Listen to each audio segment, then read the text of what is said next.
Dengarkan kira-kira. Ya.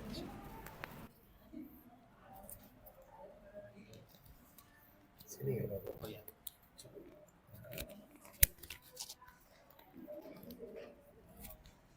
Ini bisa masukkan. Waalaikumsalam. Masukkan. Nah. Ya, cukup. Waalaikumsalam.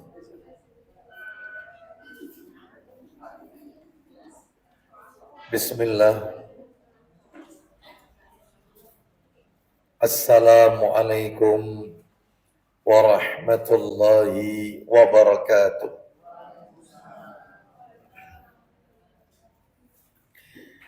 Alhamdulillah alladzi bi ni'matihi tatimmus shalihat wa asyhadu an la ilaha illallah wahdahu la syarika lah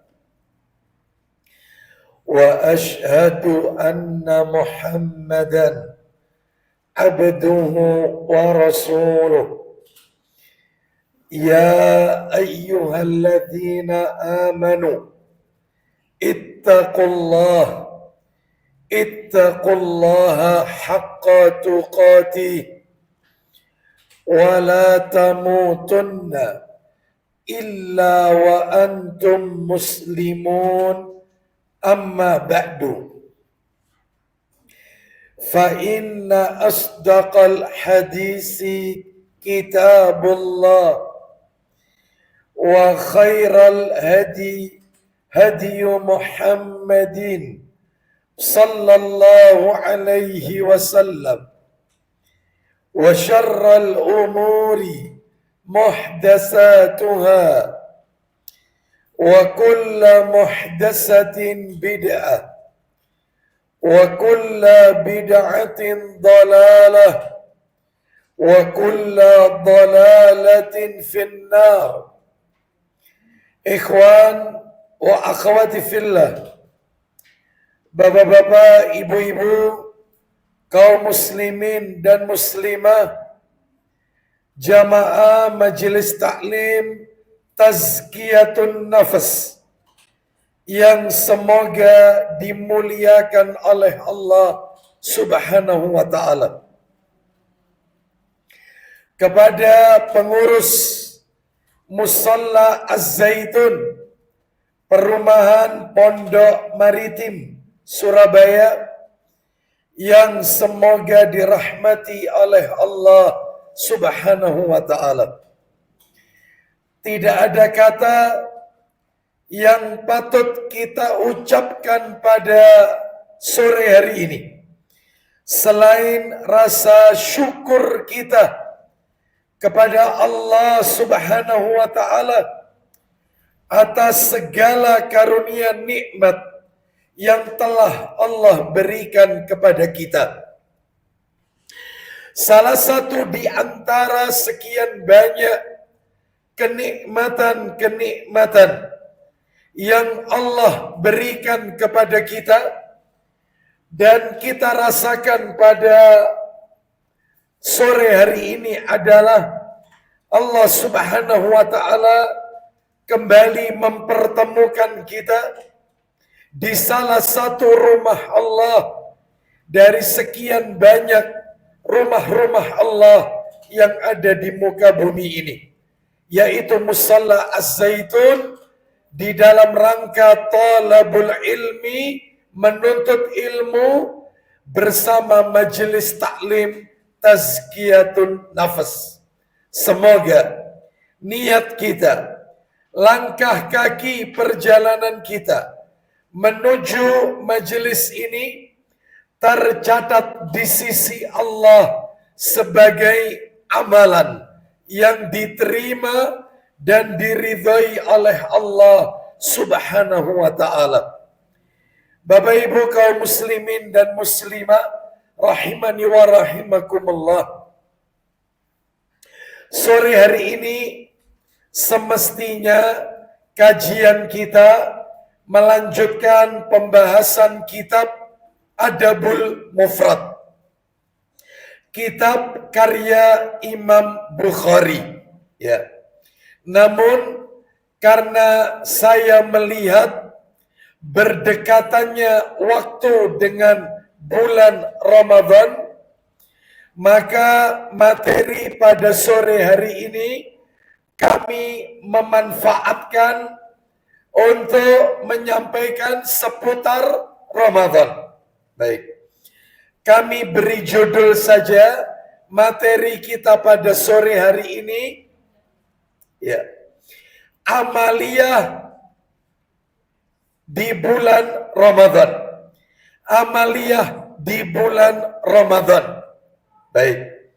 Bapak Ibu sekalian, rahimani wa rahimakumullah. Jadi saya tidak melanjutkan pembahasan kitab Adabul Mufrad. Ya. Itu kan dibagikan ya, fotokopiannya ya. Jadi ibu-ibu mau dibolak-balik tetap tidak ada di situ. Ya, karena itu adalah pembahasan materi bulan yang lalu. Sudah tuntas. Nomor 13 kan itu ya. Ya, Adabul Mufrad hadis nomor 13 sudah tuntas. Hari ini kita membahas seputar Ramadan. Bapak Ibu sekalian, rahimani wa rahimakumullah, tanpa terasa sore hari ini kita sudah memasuki tanggal 23 Sya'ban 1447 Hijriah. Itu artinya tinggal tersisa 6 hari lagi atau 7 hari lagi kita akan memasuki Ramadan 1447 Hijriah.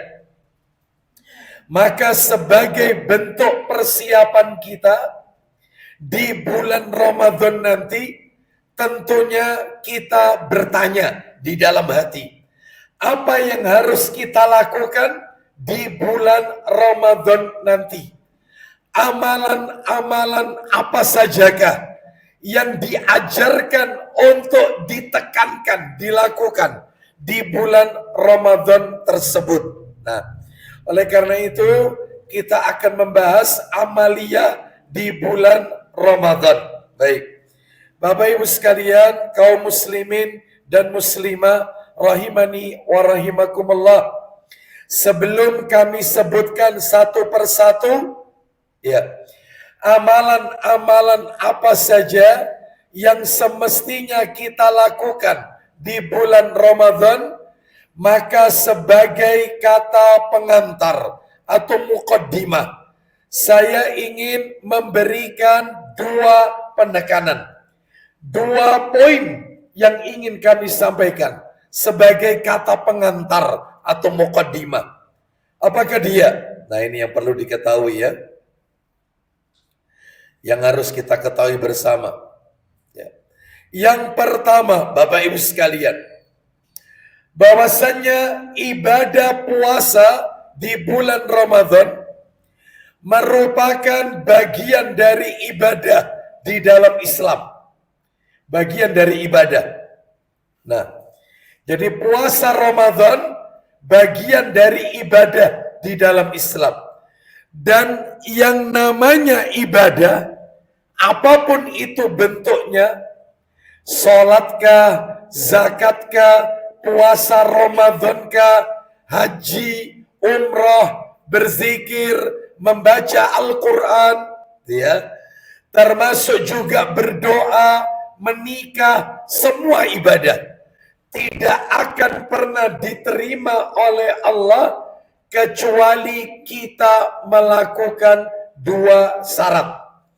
2 syarat agar ibadah kita diterima oleh Allah Subhanahu wa ta'ala.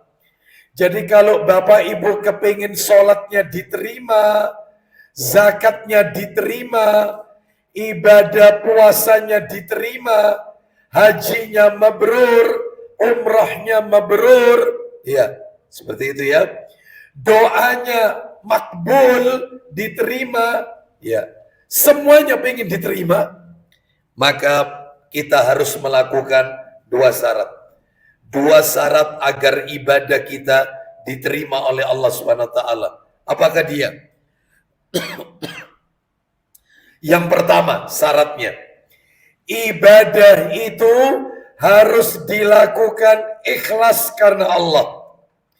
Ibadah itu dilakukan lillah, bukan linnas. Harus karena Allah, bukan karena manusia. Ibadahnya tidak butuh validasi. Ibadahnya tidak butuh apresiasi. Ibadahnya tidak butuh pujian, sanjungan. Ibadahnya betul-betul karena Allah. Mana dalilnya? Dalil disebutkan di dalam Al-Quranul Karim. Suratnya surat yang nomor 6, Al-An'am. Ayatnya ayat yang ke 162. Kita dengarkan surat nomor 6 Al-An'am ayatnya 162. Saya yakin Bapak Ibu sudah pada hafal, minimal ayat ini familiar di pendengaran kita. Allah Ta'ala berfirman surat nomor 6 Al-An'am ayat 162. Allah Ta'ala berfirman. Mendengar ayat ini? Pernah dengar ayat ini? Ya, artinya, katakan Muhammad, inna solati, sesungguhnya solatku, wa nusuki, ibadahku. Ya, itu kalau terjemahan Depak. Kalau terjemahan tafsir Ibnu Katsir, wa nusuki artinya kurbanku. Gak apa-apa, kurban juga bagian dari ibadah. Wa mahyaya, hidupku, wa mamati, dan matiku, lillahi rabbil alamin, adalah untuk Allah, Rabb semesta alam. Berarti ibadahnya harus karena Allah. Itu baru diterima. Apalagi Nabi pernah bersabda, innallaha azza wa jal la yakbalu minal amali illa ma kana lahu khalisan wa batughiya bihi wajhu. Sesungguhnya Allah azza wa jalla tidak akan menerima amalan seorang hamba illa kecuali makana lahu khalisan wa batughiya bihi wajhu, kecuali amalan itu dilakukan ikhlas mengharap ganjaran pahala dari Allah Subhanahu wa taala. Ini menunjukkan syarat pertama ibadah kalau pengen diterima, apa tadi Bapak Ibu? Kalau pengen diterima ikhlas. Syarat kedua, supaya ibadah kita diterima oleh Allah, kita harus ittiba, muttaba'atur Rasul, mengikuti Rasulullah Sallallahu Alaihi Wasallam, mengikuti suri tauladan beliau, mengikuti petunjuk beliau, karena tidak ada manusia terbaik di muka bumi ini kecuali Rasulullah Sallallahu Alaihi Wasallam. Makanya kita ambil suri tauladannya, ya. Mana dalilnya? Ibadah itu harus mengikuti petunjuk Nabi. Jadi kalau tidak mengikuti petunjuk Nabi, maka amalnya tertolak. Dalilnya riwayat Muslim, dalam Sahih Muslim nomornya 1718. Saya bacakan. Dari Aisyah radhiyallahu anha, ia berkata, Rasulullah sallallahu alaihi wasallam, beliau bersabda, man amila amalan laisa alaihi amruna fahuwa raddun. Artinya, barang siapa yang mengamalkan suatu amal ibadah, apapun bentuknya ya, yang kami tidak pernah mengamalkannya, amalannya tertolak, tidak diterima oleh Allah Subhanahu wa taala. Makanya ibadah tidak boleh ngawur. Ibadah itu tidak boleh pakai dalil sing penting api. Enggak. Ibadah itu sing penting mengikuti petunjuk Rasulullah sallallahu alaihi wasallam. Karena api baik menurut kita belum tentu api menurut Allah dan Rasulullah sallallahu alaihi wasallam. Ya, baik, itu syarat yang kedua. Sekarang kita lanjutkan Bapak Ibu sekalian, muqaddimah yang nomor 2. Ya, jadi saya awali dulu dengan muqaddimah sebelum masuk materi inti. Jadi muqaddimah yang pertama intinya syarat ibadah kalau pengen diterima Allah harus ikhlas dan mengikuti petunjuk Nabi. Lah muqaddimah yang kedua, yang terakhir sebelum masuk materi inti kita, yang kedua, Bu, Pak, orang beribadah itu harus tahu ilmunya, harus berilmu. Ibadah tanpa ilmu maka sia-sia, tidak akan diterima oleh Allah Subhanahu wa taala. Orang sholat butuh ilmunya, orang menunaikan zakat harus tahu ilmunya, orang puasa Ramadan harus tahu ilmunya, apalagi haji, umrah, maka harus mengikuti ilmu manasik haji dan umrah. Apalagi berdoa harus tahu ilmunya, termasuk menikah. Suami tidak punya ilmu, istri tidak memiliki ilmu, jangan harap rumah tangganya akan awet sampai menghadap Allah. Saya yakin rumah tangga yang tidak ditopang dengan ilmu akan berakhir di meja hijau alias talak perceraian. Itu gara-gara nggak punya ilmu. Makanya Rasulullah sallallahu alaihi wasallam beliau pernah bersabda, riwayatnya riwayat Muslim. Apa kata Nabi? Man salaka tariqan yaltamisu fihi ilman sahalallahu lahu bihi tariqan ilal jannah. Artinya, barang siapa menempuh jalan untuk mencari ilmu seperti yang Bapak Ibu lakukan sore hari ini, meskipun hujan gak peduli, tetap taklim, menempuh jalan untuk mencari ilmu. Apa katanya Rasulullah berikutnya? Maka Allah akan memudahkan baginya jalan menuju surga. Bayangkan, mudah-mudahan kita termasuk di dalamnya. Saya yakin Bapak Ibu dalam hati pasti bertanya, Ustadz, jalan menuju surga itu kan banyak. Sholat, jalan menuju surga. Zakat, jalan menuju surga. Berbakti kepada orang tua, itu juga jalan menuju surga. Kenapa kok yang disebut itu ilmu? Kenapa kok tidak man salaka tariqan yaltamisu fihi solatan, fihi zakatan, fihi sauman? Kenapa kok fihi ilman? Kenapa kok ilmu? Padahal jalan ke surga itu banyak. Ya, jawabannya adalah tidak ada jalan pintas yang mendekatkan seorang hamba dengan surganya Allah kecuali menuntut ilmu. Karena semua ibadah butuh ilmu. Lalu membaca Quran harus tahu ilmu tajwid, harus tahu makhrajul huruf, sifat huruf. Kalau ketemu hukum bacaan ini, bacanya gimana? Ada ilmunya. Semuanya harus pakai ilmu.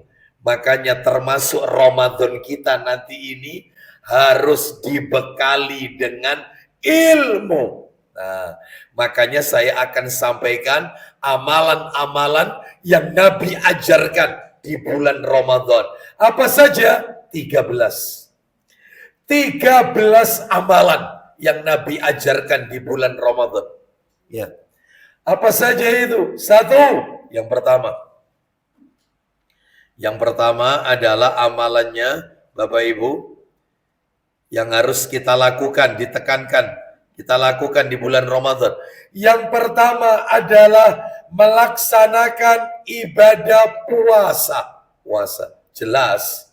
Di bulan Ramadan kita harus puasa, jelas. Kenapa? Hukumnya wajib. Bahkan puasa Ramadan itu termasuk rukun Islam apa tidak? Iya, rukun Islam. Makanya wajib. Mana dalilnya? Mana dalilnya di bulan Ramadan kita wajib menjalankan puasa? Dalilnya di dalam Al-Quran. Insya Allah Bapak Ibu hafal. Al-Baqarah 183. Al-Baqarah 183. Ya ayyuhalladzina amanu kutiba alaikumus siyam kama kutiba alal ladzina min qablikum la'allakum tattaqun. Wahai orang-orang yang beriman, diwajibkan atas kalian berpuasa. Berarti puasa Ramadan wajib sebagaimana telah diwajibkan atas orang-orang sebelum kalian. Sebagaimana diwajibkan orang-orang sebelum kalian. Agar kalian menjadi orang yang bertakwa. Oh, ya. Berarti hukumnya wajib. Bahkan Nabi juga pernah bersabda, riwayat Bukhari, apa kata Nabi? Man soma Ramadhana imanan wahtisaban ghufiralahu ma taqaddama min dambihi. Artinya, barang siapa yang berpuasa di bulan Ramadan karena iman dan mengharap pahala, maka Allah akan ampuni dosa-dosanya yang telah lalu. Mudah-mudahan puasa Ramadan kita di tahun ini menjadi penyebab diampuninya semua dosa-dosa kita. Mudah-mudahan Allah pertemukan kita dengan Ramadan di tahun ini. Nah, itu ya. Baik, sekarang yang nomor 2 amalannya. Amalan nomor 2 yang menunjukkan ini termasuk amalan di bulan Ramadan. Apa itu yang kedua? Yaitu melaksanakan sholat tarawih bersama imam sampai imam selesai. Melaksanakan sholat tarawih bersama imam sampai imam selesai. Saya yakin ibu-ibu, bapak-bapak pasti bertanya, Ustadz, kok pakai ada embel-embel kalimat bersama imam sampai imam selesai? Kenapa? Karena memang ada dalilnya. Makanya mohon maaf ini Bapak Ibu, panjenengan yang sholat tarawih pergi ke masjid, tolonglah jangan pernah ninggalkan witirnya imam. Jadi sholatlah bersama imam, sak witirnya, sak kelarnya. Kenapa? Nih saya bacakan dalil. Riwayat Abu Dawud begini. Rasulullah sallallahu alaihi wasallam beliau bersabda, "Innar rajula idza shalla ma'al imam hatta yansarifa husiba lahu qiyamu lailatin." Artinya, sesungguhnya seseorang yang mengerjakan sholat bersama imam sampai imam selesai, berarti sakwitirnya, maka dia mendapatkan ganjaran pahala seperti sholat semalam suntuk. Semalam suntuk. Lo bisa jadi lo, kita setelah tarawih tidur istirahat, ternyata tidurnya kita tercatat seperti orang yang sholat sampai pagi, subuh. Bayangkan. Makanya kalau imam belum kelar, kita pulang, gak ikut witirnya imam, maka panjenengan gak dapat pahala ini, gak dapat. Sia-sia, eman, rugi, besar, dianggap sholat sampai pagi. Bayangkan. Kan ibadah enak ini. Kita nggak ngapa-ngapain, istirahat, ternyata kita dicatat seperti sholat malam sampai subuh. Gara-gara kita terawihnya sampai witirnya imam. Tuh. Ya, lah ternyata di masyarakat kita, Bapak Ibu sekalian, macam-macam. Ternyata, maaf, ada orang itu yang ketika sholat tarawih, ya, belum witir, sudah ditinggal pulang. Alasannya klasik, ya. Dan ini perlu diluruskan. Alasannya, Ustadz, nanti malam saya itu pengen tahajud Ustaz. Makanya witir saya tak taruh nanti setelah tahajud. Lah kalau saya ikut imam sak witirnya, katanya witir itu penutup sholat malam. Lah aku tidak bisa sholat tahajud lagi. Makanya saya tidak ikut witir, witirnya tak taruh nanti aja setelah tahajud.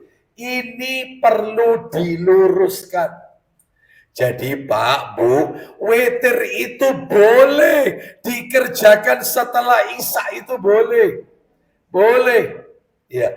Terus nanti malam baru tahajud. Jadi witir dulu, tahajudnya belakangan. Witir didulukan, tahajudnya di belakang. Boleh, nggak apa-apa. Boleh. Ya. Tapi nanti yang sholat tahajud jangan ditutup witir lagi. Karena tidak boleh satu malam 2 kali witir. Jadi dibalik itu boleh. Abu Bakar As-Siddiq radhiyallahu anhu pernah ditanya, wahai Abu Bakar, yang tanya Nabi, kapan kamu sholat witir? Apa kata Abu Bakar? Setelah Isya. Umar ditanya, kalau engkau Umar, kapan sholat witirmu? Katanya Umar radhiyallahu anhu, aku sholat witir di akhir malam setelah tahajud. Apa kata Nabi? Engkau Abu Bakar, orang yang berhati-hati. Dan engkau Umar, orang yang diberikan kekuatan oleh Allah. Berarti dua-duanya direferensikan oleh Nabi. Boleh, Nabi tidak melarang. Nggak apa-apa. Jadi tolong ikut sampai witirnya imam saja. Ada lagi yang klasik. Ustadz, saya itu ndak ikut witirnya imam karena imamnya itu telulikur Ustadz. Makanya saya dapat 8 rakaat, saya ndak ikut imam, saya ndak ikut nerusno. Saya pulang witir sendiri, saya di rumah karena imamnya 23. Ya apa ini? Perlu diluruskan. Gini, Pak Bu, mohon maaf, sholat malam itu tidak dibatasi jumlahnya. Yang dibatasi itu waktunya. Waktunya. Nabi kan bilang, sholatul lail masna. Sholat malam itu 2 rakaat salam, 2 rakaat salam. Terus apa kata Nabi? Apabila kalian khawatir subuh itu masuk, maka segera tutup witir 1 rakaat. Berarti jumlahnya tidak dibatasi, yang dibatasi itu apanya? Waktunya. Gak apa-apa. Panjenengan mau terawih 40 rakaat, witirnya 3, monggo. Gak apa-apa. Gak dibatasi. Ya, baik. Jadi tolong jangan pernah meninggalkan imam. Eman. Pahalanya besar soalnya. Sekarang amalia nomor 3. Sebelum yang nomor 3 ini, sebelum masuk nomor 3, perhatikan.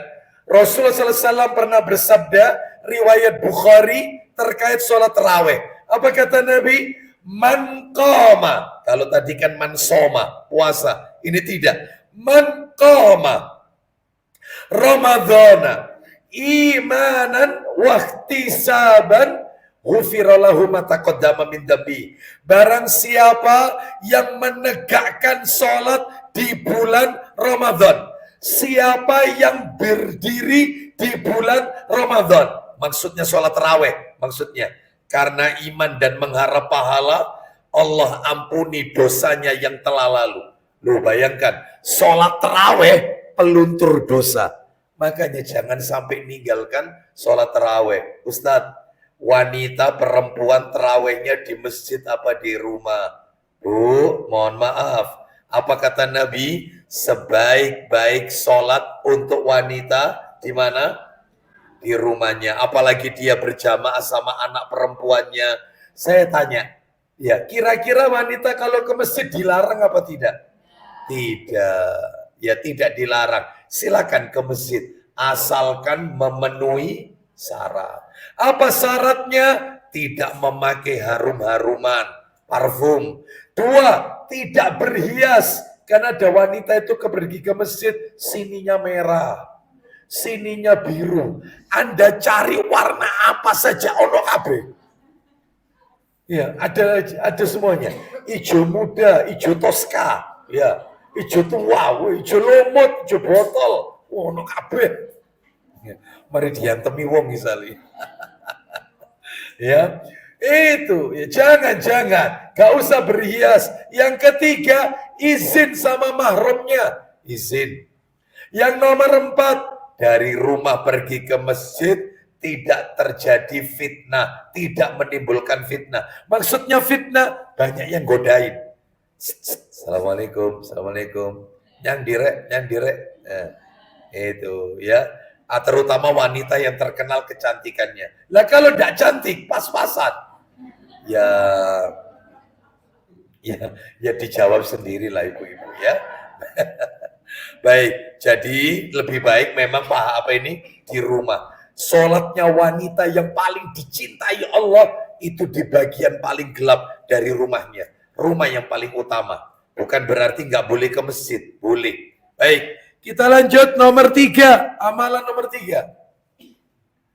Membayar zakat fitri atau zakat fitrah, sama saja. Sebenarnya yang paling pas itu zakat fitri. Karena hari rayanya Idul Fitri, bukan Idul Fitrah. Bukan. Zakatnya fitri. Ya, karena ini dikeluarkannya dekat hari raya soalnya. Dikeluarkannya. Makanya zakatnya yang benar kalau nulis itu zakat fitri, bukan zakat fitrah. Tapi nggak apa-apa zakat fitrah, boleh sah-sah saja. Dalilnya di mana? Dalil. Kok kita disuruh bayar zakat fitri? Dalilnya adalah hadis. Nanti kalau ini ketinggalan catatannya, nanti materi ini tak share lengkap dengan dalilnya.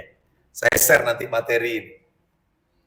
Nah, disebutkan di dalam riwayat Abu Dawud, Rasulullah SAW bersabda,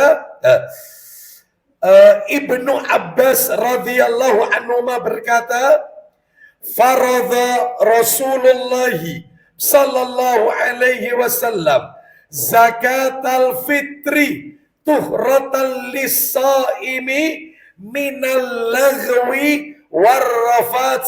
Oh, jelas sekali.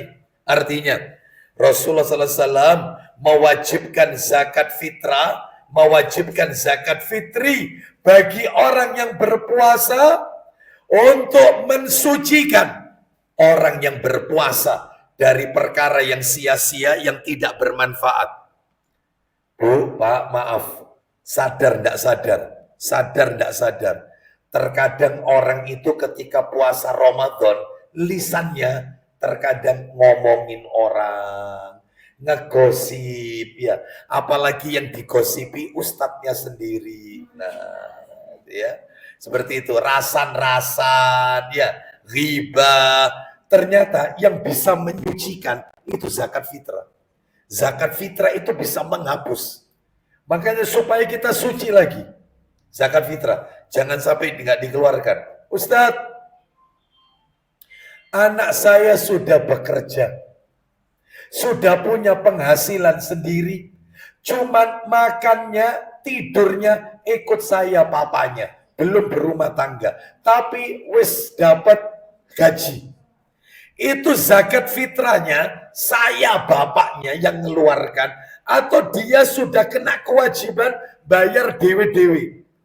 Jawabannya adalah seorang ayah boleh mengeluarkan zakat fitrah untuk anaknya yang sudah bekerja.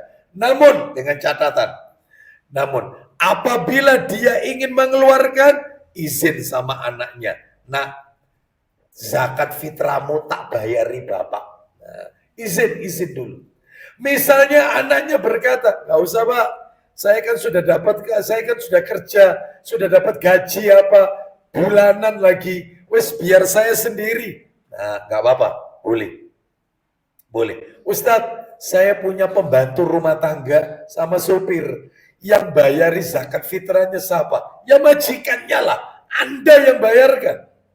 Sopir, pembantu, Anda yang bayarkan. Ustadz saya hamil. Ya, ini bayi saya ini nanti tak keluarkan zakat fitrah ataukah tidak? Ya, jawaban yang paling roji, jika janin itu sudah ditiupkan ruh, berarti usia kandungan di atas 4 bulan, ya, maka boleh dikeluarkan zakat fitrahnya. Ini pernah dilakukan oleh sahabat Utsman bin Affan radhiyallahu anhu. Boleh, sah-sah saja. Sah. Jadi anak dalam kandungan tetap dizakati. Zakat fitrah maksud saya, ya, bukan zakat mal, zakat fitrah. Ya, baik. Dan zakat fitrah ini zakat bahan makanan pokok. Makanan pokok di negeri kita apa? Beras. Meskipun orang Madura makan jagung, orang Maluku makan sagu, maka zakat fitrahnya tetap berupa beras, bahan makanan pokok nasional. Berapa kilo Ustaz? Ya setelah dikonversi, karena di zaman Nabi kan pakai kurma, zakat fitrahnya kurma. Lah kurma Indonesia beras. Antara kurma sama beras, ini timbangannya beda ini. Maka setelah dilakukan, setelah dikonversi, ternyata yang paling benar, yang paling kuat 3 kilogram. Sebab beras itu ya macam-macam. Ada beras itu yang potongan kecil-kecil, ya. Ada yang rodok panjang-panjang. Ada yang seperti beras apa yang dipakai nasi kapsa, nasi Arab basmati. Basmati, panjang-panjang. Nah itu beda lagi itu. Makanya paling aman 3 kilo. Paling aman. Ustadz tak bayar pakai uang. Nggak boleh. Nggak boleh. Harus dengan beras, bahan makanan pokok. Jadi kita bayar ke masjid itu bawa beras, bukan bawa uang, masjidnya suruh belikan beras. Bukan, kita yang nyetor beras. Paham maksudnya? Paham ya? Jadi kita nyetor ke masjidnya bukan uang, tapi beras. Nah, itu ya. Baik, makanya di spanduk-spanduk itu banyak yang salah. Masjid itu. Kami menerima zakat mal dan zakat fitrah. Beras 3 kilogram atau garis miring uang sebesar 60.000 misalnya. Salah itu. Gak pakai uang 60.000, cukup beras. Ustadz, saya sudah bayar zakat fitrah. Sudah tak kasihkan masjid beras saya. Ternyata Ustadz masjid itu dapatnya beras sampai 1 ton Ustadz. 1 ton. Lah takmirnya kewalaan. Sehingga tidak langsung dibagikan. Dibagikannya sama takmir seminggu setelah Idul Fitri. Separuh dibagi sebelum Idul Fitri. Separuh dibagi setelah Idul Fitri. Bagaimana Ustadz? Takmirnya dosa apa tidak? Jawabannya tidak boleh. Karena takmirnya itu amil. Amil. Yang dosa itu kalau Anda nyetornya itu habis sholat Idul Fitri. Nggak zakat itu namanya. Sodako. Paham ya? Yang penting Anda nyetorkannya sebelum Idul Fitri. Perkara nanti sama takmir dibagi setelah Idul, nggak masalah. Paham sampai di sini? Lihat, Ustadz, saya nanti biasanya Ustadz kalau Idul Fitri H-4 saya mudik ke Banyuwangi. Rumah ibu saya Banyuwangi, saya Surabaya KTP saya. Zakat fitrahku ini tak bayar di mana Ustadz? Di Surabaya atau di Banyuwangi? Rumusnya ada. Gimana rumusnya? Perhatikan rumusnya. Zakat fitrah lo ya, bukan zakat mal, zakat fitrah. Rumusnya gini. Zakat fitrah sama dengan mengikuti badan. Jadi badan Anda ada di mana, di situ Anda keluarkan zakat fitrah. Berarti kalau kasusnya orang tadi, dia mudiknya ke Banyuwangi, itu zakat fitrahnya dibayar di mana? Bagus. Itu jawaban yang benar. Jadi tidak usah telepon anaknya di Surabaya. Bayaran ya zakat fitrah ibu. Ya, nah, nggak perlu. Termasuk ada jamaah kita yang berangkat umroh sampai Idul Fitri di Mekah. Itu nanti zakat fitrahnya ya di Mekah.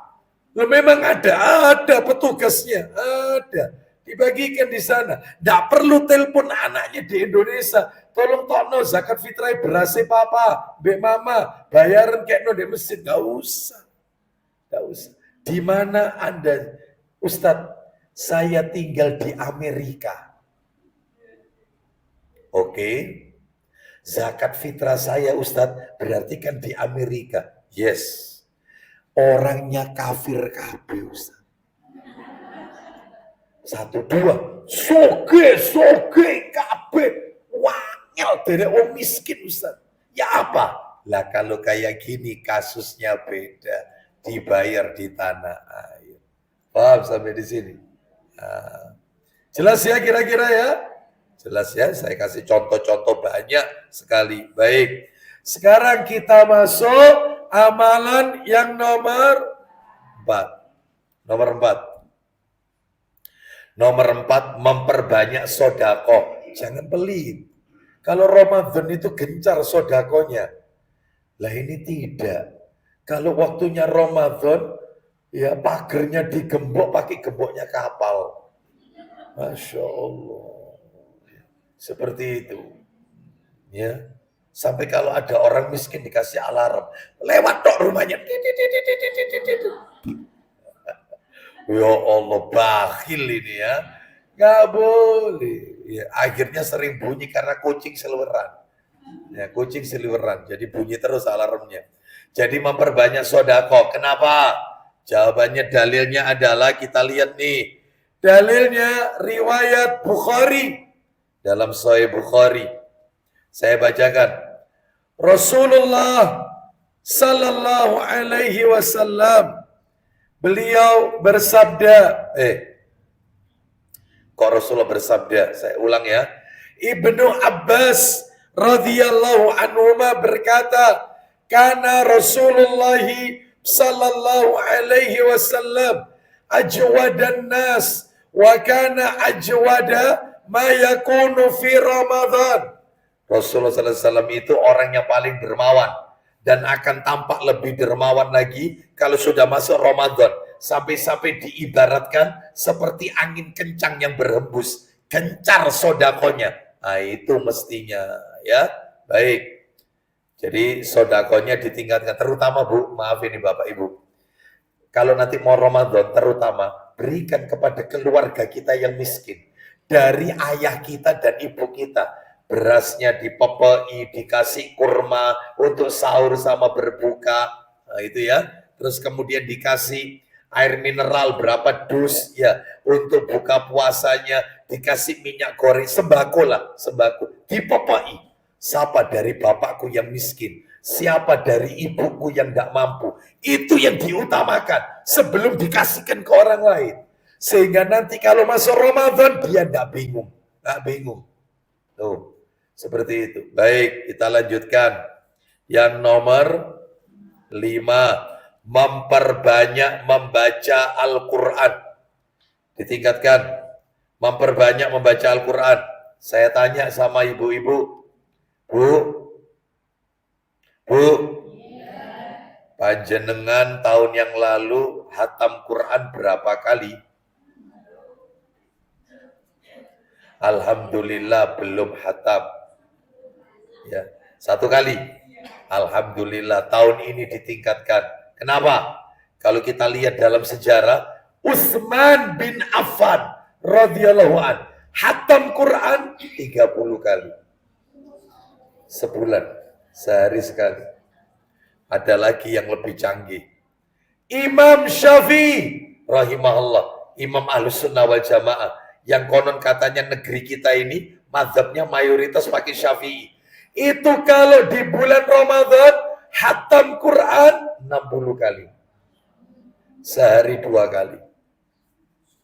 Ayo. Ayo. Ustadz, gak kerja koyo Ustadz. Ya. Gimana caranya supaya bisa cuti? Cuti, suami Anda cuti mestinya. Mosok 11 bulan kerja terus. Wayai kalau Ramadan cuti. Khusus ibadah. Itu delek dunya tak 11 bulan. 1 bulan khusus libur cuti. Ya dipecat Ustaz. Nah, ini masalahnya ya. Ini nanti tidak dapat THR Ustaz, eman Ustaz. Berarti dunianya lebih besar daripada akhiratnya yang ada dalam hati. Ulama-ulama dulu bahkan maka dihentikan semua pekerjaan.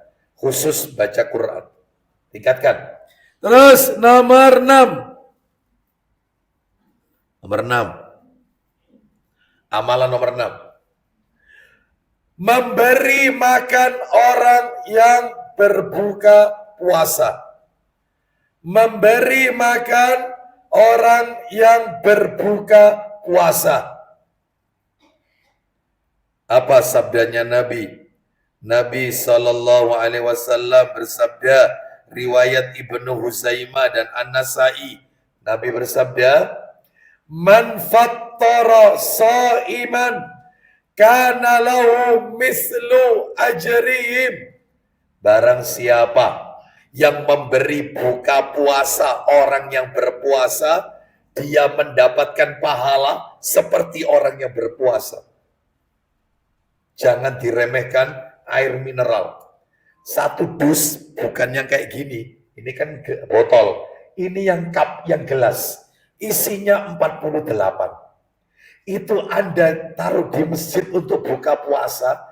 Tiap orang ngambili satu-satu. Anda dapat pahala 48 orang yang berpuasa. Apalagi pakai ditambahi kurma. 1 dus, 2 dus. Berapa butir isinya itu? Banyak pahalanya.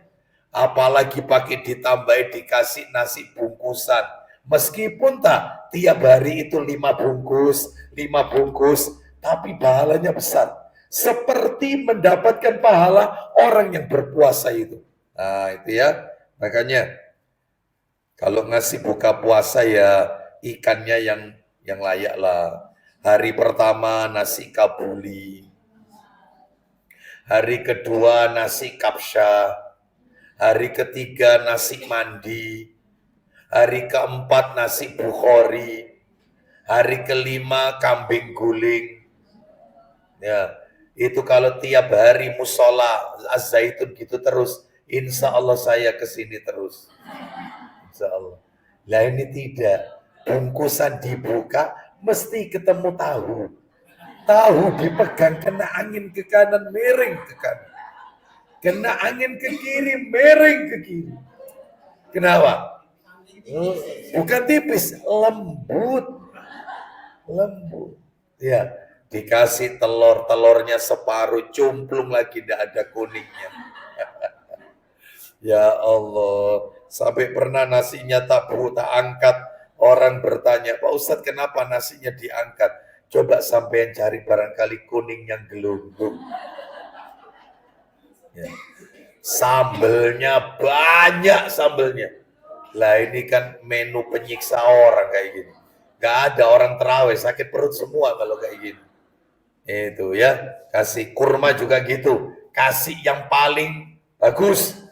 Paling tidak rutop. Oh, ya larang Ustaz. Rutop, iyalah. Harus tempatnya freezer kan itu. Minimal sukari. Sebab ada jamaah itu pada waktu berbuka dikasih kurma. Itu cuma dimodok kurma itu. Disesep. Saya bilang, Pak itu bukan permen itu Pak. Itu kurma. Sampean makan. Aku gak duwe untu Ustaz. Lah iki kurma alot. Jadi dimodok sama dia. Sampean kalau kepingin makan kurma itu Pak, karena alot, sampean bawa pulang, sampean kukus Pak. Loh, ini kan nemen yang kayak gini. Kasih yang terbaik, ya seperti itu. Baik, kita lanjutkan. Kita lanjutkan. Nomor berapa ini? 7. Nomor 7. melakukan umroh. Mudah-mudahan kita termasuk di dalamnya. Melakukan umroh di bulan Ramadan.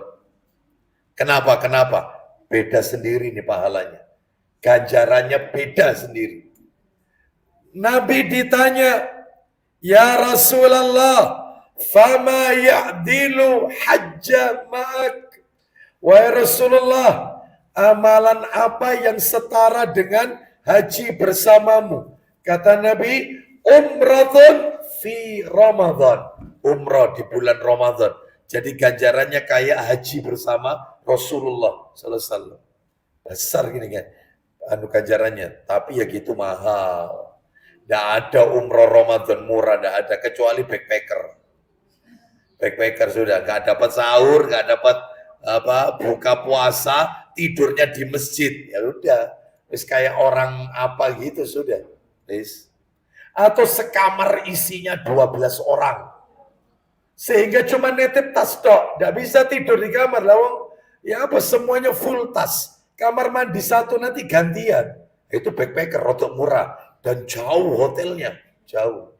Tapi kalau kepingin deket, ya saya kemarin tanya, ada Ustadz, enak Ustadz. Hotelnya Ustadz, belakangnya Zam-Zam. Wah, enak ini. Madinahnya gimana? Madinahnya dekat. Buka pintu hotel, langsung halaman Masjid Nabawi. Iya.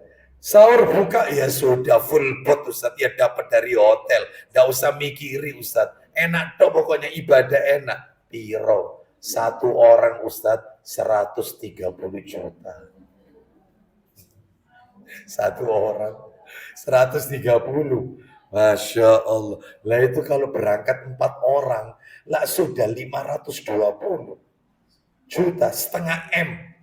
Berapa hari umrohnya? 17 hari. Masya Allah. Kalau sudah gitu Bu, nggak ada barang murah kalau Ramadan. Kalau kepingin murah, ya enak, murah setelah Ramadan. Nah itu murah-murahnya itu ya. Tak kasih bocoran panjenengan. Baik, kita lanjutkan. Soalnya saya orang travel soalnya. Ya, baik. Sekarang nomor berapa? 8. Mengoptimalkan ibadah pada saat Lailatul Qadar. Mengoptimalkan ibadah pada saat Lailatul Qadar. Lailatul Qadar. Mana dalilnya? Dalilnya adalah disebutkan di dalam hadis riwayat Bukhari. Saya bacakan. Rasulullah SAW bersabda, "Man yakum Lailatul Qadri imanan wa ihtisaban, ghufira lahu ma taqaddama min dambi." Barang siapa yang sholat di malam Qadar, yang qiyamul lail, yang jam 1 malam, yang pakai kunut witir itu. Nah, siapa yang menghidupkan malam Qadar dengan sholat ya, karena iman dan mengharap pahala, Allah ampuni dosa-dosanya yang telah lalu. Makanya kalau sudah Lailatul Qadar diperbanyak doa. Doa saat Lailatul Qadar. Apa yuk? Doa pas Lailatul Qadar. Allahumma innaka afuwun tuhibbul afwa fa'fu anni boleh, fa'fu anna boleh. Nah, seperti itu ya. Allahumma innaka afuwun tuhibbul afwa fa'fu anni. Ya. Ustadz ada yang ditambahi karim. Allahumma innaka afuwun karim tuhibbul afwa fa'fu anni. Dalilnya lemah. Ditambahi karim, lemah. Ya, sebaiknya yang sahih, Allahumma innaka afuwun tuhibbul afwa fa'fu anni. Baik. Itu kalau sudah 10 hari terakhir Ramadan, sering-sering baca itu. Di mobil lagi berkendara, meskipun tidak malam hari, siang hari, pagi. Allahumma innaka afuwun tuhibbul afwa fa'fu anni. Allahumma innaka afuwun tuhibbul afwa. Terus baca itu. Ya. Berikutnya nomor 9. Nomor 9. Jauhi ucapan-ucapan dusta koma, kotor, koma, keji. Jauhi ucapan-ucapan dusta, kotor, keji, jauhi. Ya, dijauhi. Jangan, saya mau tanya, jangan marah-marah. Ustadz, wanita itu suka ngomel, doai. Jangan sering ngomel nanti di bulan Ramadan, yang sabar supaya pahalanya tidak berkurang. Ya, seperti itu. Perempuan itu kalau tidak ngomel, gak enak Pak Ustadz. Ya, seperti itu. Ya jangan dibiasakan. Ya, baik. Jadi jauhi. Kenapa? Rasulullah SAW bersabda, riwayat Bukhari. Apa kata Nabi?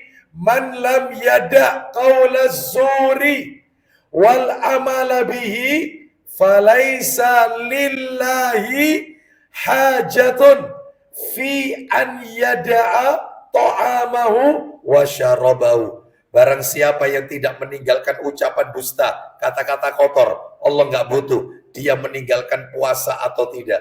Allah nggak butuh dia mau puasa mau enggak, Allah nggak butuh. Gagal total sudah. Ya. 10. Iktikaf. Iktikaf. Ustadz, iktikaf ini harus ngebleng di masjid Ustadz, nggak pulang-pulang semampunya. Tidak harus 24 jam ngebleng di masjid. Memang yang afdol nggak pulang-pulang, itu yang afdol 10 hari terakhir. Tapi kalau ibu-ibu sebagai ibu rumah tangga, sebagai istri, panjenengan juga punya banyak amanah atau tanggung jawab, maka nggak apa-apa. Cuman ikut yang sholat yang jam 1 itu biasanya qiyamul lail sampai menjelang subuh. Setelah itu habis subuh pulang, setelah itu melakukan aktivitas. Nanti malamnya lagi, gitu lagi, nggak apa-apa. Hanya 3-4 jam di masjid nggak masalah. Semampu kita. Nggak harus tidur di masjid, yang bawa bantal, ya itu yang paling afdal memang. Bawa bantal, bawa guling, bawa macam-macam. Ya. Bahkan ada yang bawa tenda. Di area masjid itu, halaman masjid bagian luar, halaman masjid, itu banyak tenda-tenda. Nah, kayak gitu ya. Maka tentunya wanita kalau mau itikaf ada syaratnya. Keluar masuknya wanita ke toilet tidak diketahui laki-laki.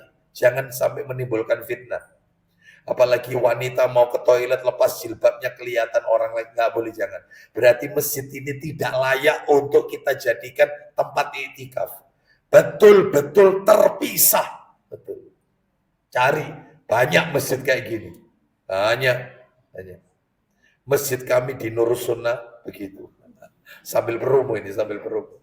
Ya, gitu. Jadi wanita taruh lantai atas. Di atas kita siapin kamar mandi. Gitu. Bahkan kalau bisa, kalau dia nginep tidur di situ, kita tutup blek pakai tabir. Kita siapin. Yaitu televisi. Loh, nonton drakor? Bukan. Ya. Jadi kalau pagi, yaitu misalnya letih, itu sambil relay atau mendengarkan kajian ustadz-ustadz kita. Kita sambungkan Roja TV dan seterusnya. Jadi sambil taklim. Dia tidak kemana-mana di masjid. Buka puasa kita siapin. Sahur kita siapin. Semuanya. Gitu ya. Baik. Mestinya masjid harus begitu. Ya, baik. Kita lanjutkan. Iktikaf berapa hari? 10 hari. Ya. Lebih boleh Ustadz, nggak apa-apa. Nabi itu menjelang wafat, Nabi iktikaf 20 hari. Menjelang wafat. Semakin tua, bukan semakin kendor, semakin semangat Rasulullah itu. Nah, itu ya. Baik. Nomor 11, memperbanyak doa. Kalau di bulan Ramadan perbanyak doa. Bu, mohon maaf. Mohon maaf, mumpung ketemu ibu-ibu ini. Sayang di sini tidak ada bapak-bapak. Tolong Bu ya, mohon maaf ini. Sampaikan ke suami panjenengan. Kalau ada yang protes, tidak setuju, kasih alamat saya atau saya yang datang ke rumah ibu. Pakai dalil. Ya. Jangan ibu-ibu kalau waktunya Ramadan disibukkan masak-memasak. Jangan. Jangan uplek do pawon terus, jangan. Buat kue, buat ini enggak ada. Kalau Anda punya uang, Anda beli lebih baik. Seperti itu. Jangan dipawon terus. Loh Ustadz katanya melayani suami, benar. memang melayani suami. Tapi ada yang lebih utama dari itu apa? Baca Quran. Hatamkan sampai beberapa kali. Zikir dan seterusnya. Lah kalau terus apalagi suaminya rewel, kau niki buko gak gaya apa-apa, akhirnya buat ini, masa ini, menikah masa apa, masa iki, waduh, kapan, giliran terawih, pegel bisa. Dipelosoro ambek wong lanang. Heran saya, jangan, Anda yang punya uang, tutup, pawon tutup, beli. Bolehlah sekali sesekali. Ya seminggu sekali masak yang enak boleh. Tidak harus tiap hari enggak. Maksud saya apa? Biar wanita itu punya saya mau tanya, setuju tidak Anda? Selesai, setuju. Hah? Tergantung uangnya sekarang. Rezeki minallah. Minta sama Allah. Iya, itu. Sebab ada suami itu sampai dijadwal. Kontino pertama masuk gule. Terus kontino iki masuk iki. Jadi terus ini. Nanti sudah lemes, sudah sekait enak turu sahur. Sahur kedandapan nyiapno di dapur. Ini sudah pagi ngurusi anak sekolah, belum lagi ngurusi suami. La ilah. Terus kapan? Contoh kalau taklim, makanya saya sering kali marah itu kadang-kadang ada ibu-ibu bawa anak kecil, anaknya rewel sehingga ganggu taklim. Titipkan anak Anda itu kepada suami Anda. Giliran dia taklim sendirian, enak khusyuk. Begitu dekne perai di rumah, terus istri mau ke taklim, lu kamu anakmu, aku tak istirahat. Loh. Ada enggak yang kayak gini? Suami yang baik mestinya anakmu tak cekeli. Biar kamu taklimmu khusyuk. Taklim, tak cekeli, tak gowo. Taklimmu kau berangkat toh, tak cekeli, tak ngomong no anakmu. Itu mestinya. Nanti Ramadan, kon gak usah bingung masak, gak usah. Ayo, aku pengen mlebu surga, kamu juga pengen masuk surga. Ayo Ramadan ini supaya tenang, khusyuk, tumaknina, wis gak usah ribet masakan. Gampang bisa beli nanti. Itu suami yang terbaik yang kayak gitu itu. Sampaikan ke suami Anda ya. Sampaikan. Kepingin tahu ceramahnya Ustadz Firanda? Nih, bukan saya yang ngomong ini. Nih, perhatikan ya, kita dengarkan.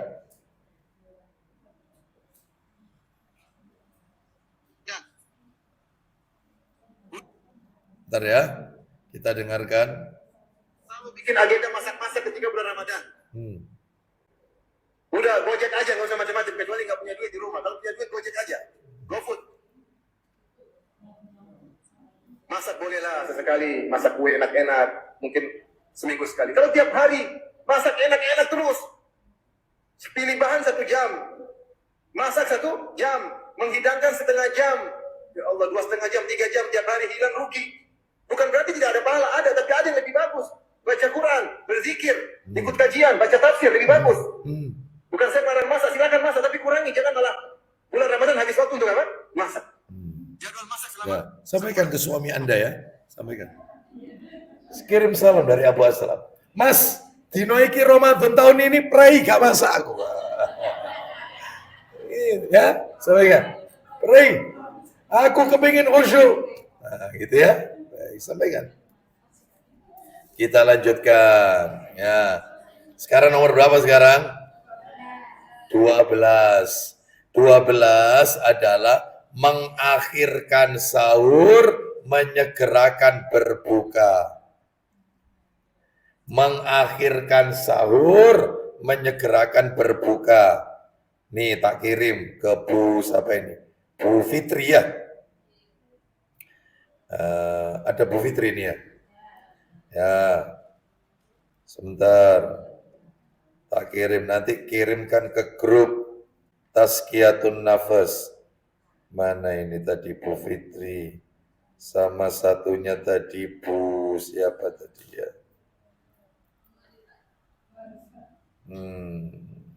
Ya, ada tadi yang mengingatkan saya tadi. Baik, catat tadi. Nah ini Ummu Anissa, Bu Tati ya. Dah saya kirim. Masuk. Oh, langsung belum ngebel rumah itu sudah di setel langsung. Dari luar videonya langsung di setel langsung. Baik, kita lanjutkan. Jadi tadi sahurnya diapakan? Diakhirkan. Berbukanya? Bu, sahur itu jangan terlalu awal. Diakhirkan aja. Jam berapa Ustadz? Memang Bu, di zaman Nabi tidak ada jam. Nggak ada. Tapi ukurannya pakai ayat Al-Quran. Berapa ukurannya? Sahurnya Nabi sama adzan subuh. Ukurannya 50 ayat Al-Quran. Saya pernah praktek, saya coba, saya carikan ayat yang panjang-panjang di tengah-tengah Al-Baqarah. Karena itu panjang. Sambil lihat waktu. Ternyata 50 ayat Al-Quran, kalau kita baca tartil, ya pelan-pelan, 40 menit, Bu. 40 menit. Jadi kalau subuh jam 4, berarti sahur panjenengan yang paling afdol, setengah 4 lah. Itu cukup sudah. Jangan sahur jam 2. Bahkan mau tidur habis terawih, aku tak sahur saiki kok jadi tangeni. Ada ndak yang kayak gini? Nah, itu namanya bukan sahur, itu makan malam. Ya, cuman ganti jam saja, ya. Baik. Karena apa? Karena itu yang sesuai sunnah. Kita lanjutkan. Yang nomor 13 terakhir. Nomor 13 terakhir. Tetap semangat di bulan Ramadan. Tetap semangat di bulan Ramadan, koma. Jangan lesu, jangan malas. Tetap semangat di bulan Ramadan. Jangan lesu, jangan malas. Ya, harus semangat. Jangan puasa dapat 1 hari jalannya nyeret. Sampai kenapa kok nyeret? Poso aku, ya semuanya puasa, tapi nggak kayak kamu puasanya, ya. Bibirnya dikering-keringkan gitu ya. Itu terus apa itu puasanya tidur terus. Itu gara-gara hadis naumus shaim al ibadah. Tidurnya orang puasa itu hadis palsu, ibu-ibu. Nggak pernah Nabi ucapkan itu. Itu bukan berarti tidak boleh tidur, ya boleh. Karena ada orang itu habis sahur tidur, bangunnya zuhur. Habis sholat zuhur tidur lagi, bangunnya waktunya buka puasa. Kalau setahun puasa Ramadan gini terus, insya Allah kuat. Ya, nggak boleh, mestinya banyak ibadah. Ya, wallahu a'lam bishawab. Demikian yang bisa kami sampaikan. Semoga menjadi tambahan ilmu yang bermanfaat. Mudah-mudahan Allah pertemukan kita dengan bulan Ramadan di tahun ini. Mudah-mudahan Ramadan tahun ini bukanlah Ramadan yang terakhir bagi kita.